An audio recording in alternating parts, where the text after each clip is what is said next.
Africa के जंगल के दिल में टार्ज़न अपनी लताओं पर झूलते हुए अपने साम्राज्य का राजा था। एक दिन नए हिस्से का अन्वेषण करते समय उसने ऊंचे चट्टानों से घिरी एक छुपी हुई घाटी देखी। उत्सुकता से भरा टार्ज़न ने इस अनजान क्षेत्र में जाने का फैसला किया।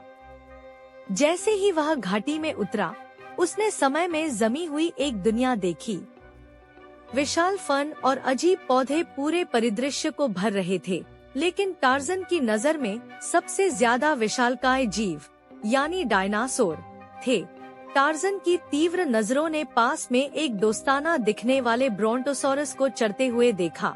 मोहित होकर उसने सावधानी से उसके पास जाने का निर्णय लिया, और उसकी आश्चर्य की बात थी कि वह उसे अपनी पीठ पर चढ़ने की अनुमति दे रहा था।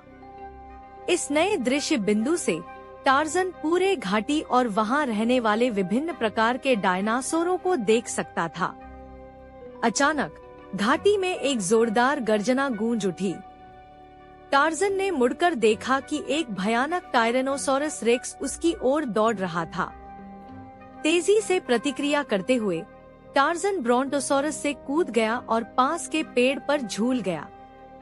रेक्स हताश होकर उसे नहीं देख पाया और अपनी उग्रता जारी रखी। टार्ज़न जानता था कि उसे शांतिपूर्ण डायनासोरों को रेक्स से बचाने का कोई रास्ता खोजना होगा। उसने जल्दी से एक योजना बनाई। जंगल के अपने ज्ञान का उपयोग करते हुए उसने जाल और बाधाएं बनाई ताकि रेक्स को घाटी से दूर ले जा सके। एक तीव्र पीछा के बाद टार्ज़न की योजना सफल रही। रेक्स को घाटी से बाहर और जंगल के एक एकांत हिस्से में ले जाया गया, जहां वह अन्य डायनासोरों को अब और खतरा नहीं दे सकता था। घाटी एक बार फिर सुरक्षित हो गई और डायनासोर शांति से रह सकते थे।